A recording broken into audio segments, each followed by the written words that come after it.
Olá, muito prazer, me chamo Ludmila. Seja muito bem-vindo a mais um dia do nosso plano de leitura da Bíblia. Hoje nós estamos no dia 262 e iniciaremos o livro de Daniel e faremos a leitura dos capítulos 1, 2 e 3. Então vamos lá, capítulo 1. Daniel na Babilônia. No terceiro ano do reinado de Jeoaquim, rei de Judá, Nabucodonosor, rei da Babilônia, veio a Jerusalém e a sitiou. E o Senhor entregou Jeoaquim, rei de Judá, nas suas mãos e também alguns dos utensílios do templo de Deus. Ele levou os utensílios para o templo do seu Deus na terra de Sinear e os colocou na casa do tesouro do seu Deus.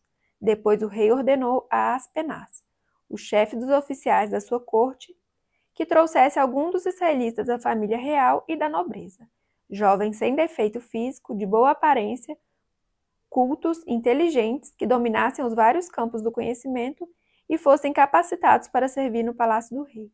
Ele deveria ensinar-lhes a língua e a literatura dos babilônios.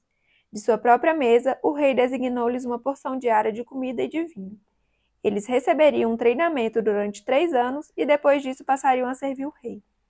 Entre esses estavam alguns que vieram de Judá: Daniel, Hananias, Misael e Azarias. O chefe dos oficiais deu-lhes novos nomes.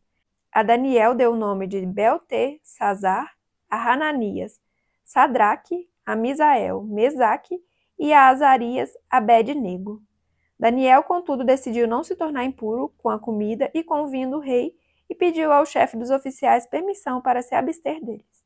E Deus fez com que o homem fosse bondoso para com Daniel e tivesse simpatia por ele. Apesar disso, ele disse a Daniel: Tenho medo do rei, o meu senhor, que determinou a comida e a bebida de vocês. E se ele os achar menos saudáveis que os outros jovens da mesma idade? O rei poderia pedir a minha cabeça por causa de vocês. Daniel disse então ao homem que o chefe dos oficiais tinha encarregado de cuidar deles e de Hananias, Misael e Azarias: Peço que faça uma experiência com seus servos durante 10 dias.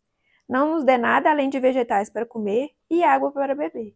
Depois compare a nossa aparência com a dos jovens que comem a comida do rei, e trate os seus servos de acordo com o que você concluir. Ele concordou e fez a experiência com eles durante 10 dias. Passados 10 dias, eles pareciam mais saudáveis e mais fortes do que todos os jovens que comiam a comida da mesa do rei. Assim, o encarregado tirou a comida especial e o vinho que haviam sido designados, e em lugar disso, lhes dava vegetais. A esses 4 jovens, Deus deu sabedoria e inteligência para conhecerem todos os aspectos da cultura e da ciência.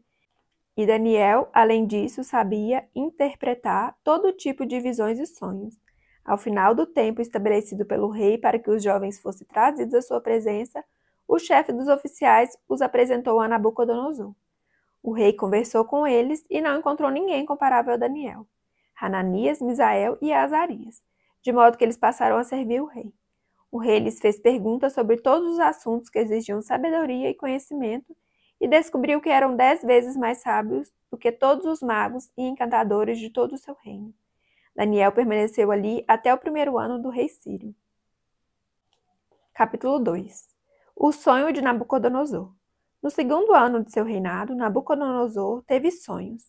Sua mente ficou tão perturbada que ele não conseguia dormir. Por isso o rei convocou os magos, os encantadores, os feiticeiros e os astrólogos, para que lhe dissessem o que ele havia sonhado. Quando eles vieram e se apresentaram ao rei, estes lhe disse: Tive um sonho que me perturba e quero saber o que significa. Então os astrólogos responderam em aramaico ao rei: Ó rei, vive para sempre. Conta os sonhos aos teus servos e nós os interpretaremos. O rei respondeu aos astrólogos: Esta é a minha decisão. Se vocês não me disserem qual foi o meu sonho e não o interpretarem, farei que vocês sejam cortados em pedaços e que as suas casas se tornem montes de entulho. Mas, se me revelarem o sonho e o interpretarem, eu darei a vocês presentes, recompensas e grandes honrarias. Portanto, revelem-me o sonho e a sua interpretação. Mas eles tornaram a dizer: Conte o rei o sonho aos seus servos e nós os interpretaremos. Então o rei respondeu: Já descobri que vocês estão tentando ganhar tempo, pois sabem da minha decisão. Se não me contarem o sonho, todos vocês receberão a mesma sentença, pois vocês combinaram enganar-me com mentiras, esperando que a situação mudasse. Contem-me o sonho e saberei que vocês são capazes de interpretá-lo para mim. Os astrólogos responderam ao rei: Não há homem na terra que possa fazer o que o rei está pedindo. Nenhum rei, por maior e mais poderoso que tenha sido, chegou a pedir uma coisa dessas a nenhum mago, encantador ou astrólogo. O que o rei está pedindo é difícil demais. Ninguém pode revelar isso ao rei, senão os deuses, e eles não vivem entre os mortais. Isso deixou o rei tão irritado e furioso que ele ordenou a execução de todos os sábios da Babilônia. E assim foi emitido o decreto para que fossem mortos os sábios. Os encarregados saíram à procura de Daniel e dos seus amigos para que também fossem mortos. Arioque, o comandante da guarda do rei, já se preparava para matar os sábios da Babilônia, quando Daniel dirigiu-se a ele com sabedoria e bom senso. Ele perguntou ao oficial do rei: por que o rei emitiu um decreto tão severo? Arioque explicou o motivo a Daniel. Diante disso, Daniel foi pedir ao rei que lhe desse um prazo e ele daria a interpretação. Daniel voltou para casa, contou o problema aos seus amigos, Hananias, Misael e Azarias, e lhes pediu que rogassem ao Deus dos céus que tivesse misericórdia acerca desse mistério, para que ele e seus amigos não fossem executados com os outros sábios da Babilônia. Então o mistério foi revelado a Daniel de noite numa visão. Daniel louvou o Deus dos céus e disse: louvado seja o nome de Deus para todo sempre. A sabedoria e o poder a ele pertencem. Ele muda as épocas e as estações, destrona reis e os estabelece. Dá sabedoria aos sábios e conhecimento aos que sabem discernir. Revela coisas profundas e ocultas. Conhece o que jaz nas trevas, e a luz habita com ele. Eu te agradeço e te louvo, ó Deus, dos meus antepassados. Tu me deste sabedoria e poder, e me revelaste o que te pedimos. Revelaste-nos o sonho do rei. Daniel interpreta o sonho. Então Daniel foi falar com Arioque, a quem o rei tinha designado para executar os sábios da Babilônia, e lhe disse: não execute os sábios, leve-me ao rei, e eu interpretarei para ele o sonho que teve. Imediatamente Arioque levou Daniel ao rei e disse: encontrei um homem entre os exilados de Judá que pode dizer ao rei o significado do sonho. O rei perguntou a Daniel, também chamado Beltesazar: você é capaz de contar-me o que vi no meu sonho e interpretá-lo? Daniel respondeu: nenhum sábio, encantador, mago ou adivinho é capaz de revelar ao rei o mistério sobre o qual ele perguntou. Mas existe um Deus nos céus que revela os mistérios. Ele mostrou ao rei Nabucodonosor o que acontecerá nos últimos dias. O sonho e as visões que passam por tua mente quando estavas deitado foram os seguintes. Quando estavas deitado, ó rei, tua mente se voltou para as coisas futuras, e aquele que revela os mistérios te mostrou o que vai acontecer. Quanto a mim, esse mistério não me foi revelado, porque eu tenho mais sabedoria do que os outros homens. Mas para que tu, ó rei, saibas a interpretação e entendas o que passou pela tua mente. Quanto a mim, esse mistério não me foi revelado, porque eu tenho mais sabedoria que os outros homens. Mas para que tu, ó rei, saibas a interpretação e entendas o que passou pela tua mente. Tu olhastes, ó rei, e diante de ti estava uma grande estátua. Uma estátua enorme, impressionante, de aparência terrível. A cabeça da estátua era feita de ouro puro, o peito e o braço eram de prata, o ventre e os quadris eram de bronze, as pernas eram de ferro e os pés eram em parte de ferro e em parte de barro. Enquanto estava observando, uma pedra soltou-se. Sem auxílio de mãos, atingiu a estátua nos pés de ferro e de barro e os esmigalhou. Então o ferro, o barro e o bronze, a prata e o ouro foram despedaçados, viraram pó, como o pó da debulha do trigo na eira durante o verão. O vento os levou sem deixar vestígio, mas a pedra que atingiu a estátua tornou-se uma montanha e encheu a terra toda. Foi esse o sonho e nós os interpretaremos para o rei. Tu, ó rei, és rei de reis. O Deus dos céus concedeu-te domínio, poder, força e glória. Nas tuas mãos ele pôs a humanidade, os animais selvagens e as aves do céu. Onde quer que vivam, ele fez de ti o governante deles todos. Tu és a cabeça de ouro. Depois de ti surgirá um outro reino, inferior ao teu.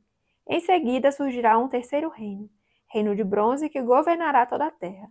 Finalmente haverá um quarto reino, forte como o ferro, pois o ferro quebra e destrói tudo. E assim como o ferro despedaça tudo, também ele destruirá e quebrará todos os outros. Como viste, os pés e os dedos eram em parte de barro e em parte de ferro. Isso quer dizer que este será um reino dividido, mas ainda assim terá um pouco da força do ferro, embora tenhas visto o ferro misturado com barro. Assim como os dedos dele eram em parte de ferro e em parte de barro, também esse reino será em parte forte e em parte frágil. E como viste, o ferro estava misturado com barro. Isso significa que se farão alianças políticas por meio de casamentos, mas a união decorrente dessas alianças não se firmará, assim como o ferro não se mistura com barro.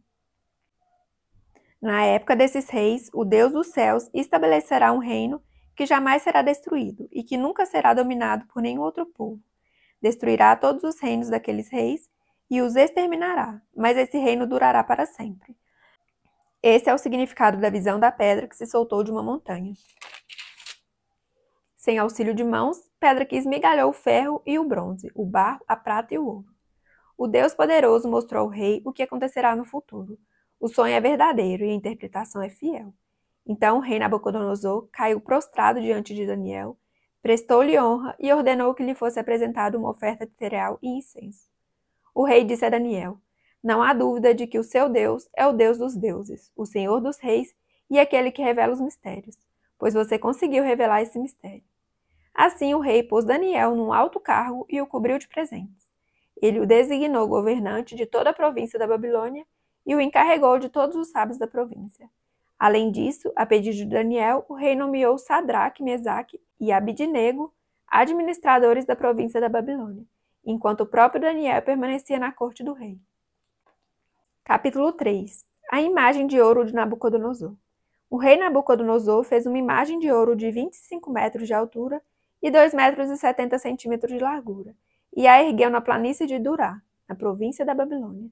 Depois convocou os satrapas, os prefeitos, os governadores, os conselheiros, os tesoureiros, os juízes, os magistrados e todas as autoridades provinciais para assistirem à dedicação da imagem que mandara erguer. Assim, todos eles, satrapas, prefeitos, governadores, conselheiros, tesoureiros, juízes, magistrados e todas as autoridades provinciais, se reuniram para a dedicação da imagem que o rei Nabucodonosor mandara erguer e ficaram em pé diante dela.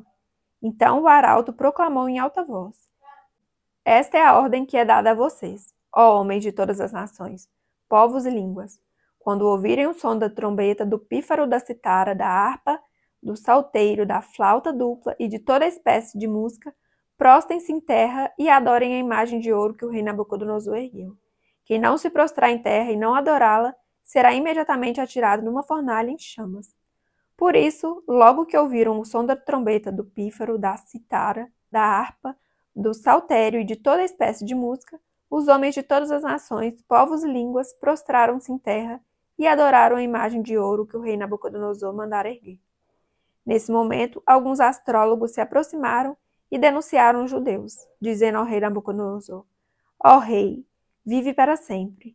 Tu emitiste um decreto, ó rei, ordenando que todo aquele que ouvisse o som da trombeta, do pífaro, da citara, da harpa, do saltério, da flauta dupla e de toda espécie de música, se prostrasse em terra e adorasse a imagem de ouro, e que todo aquele que não se prostrasse em terra e não a adorasse seria tirado numa fornalha em chamas. Mas há alguns judeus que nomeaste para administrar a província da Babilônia, Sadraque, Mesaque e Abidnego, que não te dão ouvidos, ó rei. Não prestam culto aos teus deuses, nem adoram a imagem de ouro que mandaste erguer. Furioso, Nabucodonosor mandou chamar Sadraque, Mesaque e Abidnego. E assim que eles foram conduzidos à presença do rei, Nabucodonosor lhes disse: é verdade, Sadraque, Mesaque e Abidnego, que vocês não prestam culto aos meus deuses, nem adoram a imagem de ouro que mandei erguer? Pois agora, quando vocês ouvirem o som da trombeta, do pífaro, da citara, da harpa, do saltério, da flauta dupla e de toda espécie de música, se vocês se dispuserem a prostrar-se em terra e adorar a imagem que eu fiz, será melhor para vocês. Mas se não a adorarem, serão imediatamente atirados numa fornalha em chamas. E que Deus poderá livrá-los das minhas mãos? Sadraque, Mesaque e Abidnego responderam ao rei: ó rei Nabucodonosor, não precisamos defender-nos diante de ti.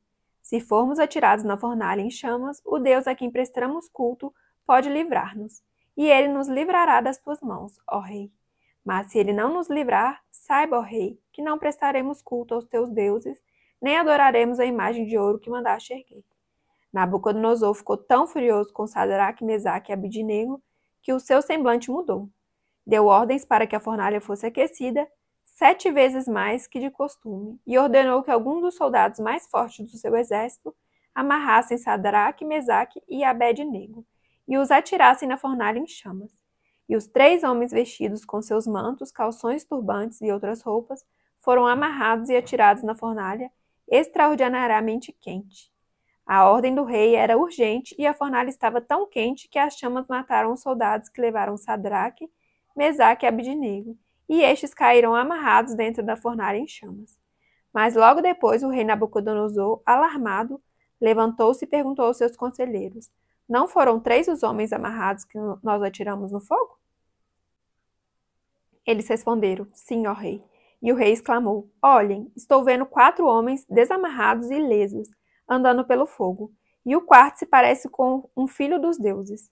Então Nabucodonosor aproximou-se da entrada da fornalha em chamas e gritou: Sadraque, Mesaque e Abednego, servos do Deus Altíssimo, saiam, venham aqui. E Sadraque, Mesaque e Abednego saíram do fogo. Os satrapas, os prefeitos, os governadores e os conselheiros do rei se ajuntaram em torno deles e comprovaram que o fogo não tinha ferido o corpo deles. Nenhum só fio de cabelo tinha sido chamuscado. Os seus mantos não estavam queimados, e não havia cheiro de fogo neles. Disse então Nabucodonosor: Louvado seja o Deus de Sadraque, Mesaque e Abednego, que enviou o seu anjo e livrou os seus servos. Eles confiaram nele, desafiaram a ordem do rei, preferindo abrir mão de sua vida a prestar culto e a adorar a outro Deus que não fosse o seu próprio Deus. Por isso, eu decreto que todo homem de qualquer povo, nação e língua que disser alguma coisa contra o Deus de Sadraque, Mesaque e Abednego seja despedaçado e sua casa seja transformada em montes de entulho, pois nenhum outro Deus é capaz de livrar alguém dessa maneira. Então o rei promoveu Sadraque, Mesaque e Abednego na província da Babilônia. Finalizamos então mais um dia do nosso plano de leitura da Bíblia. Muito obrigada pela sua companhia. Fique com Deus e até amanhã. Tchau, tchau.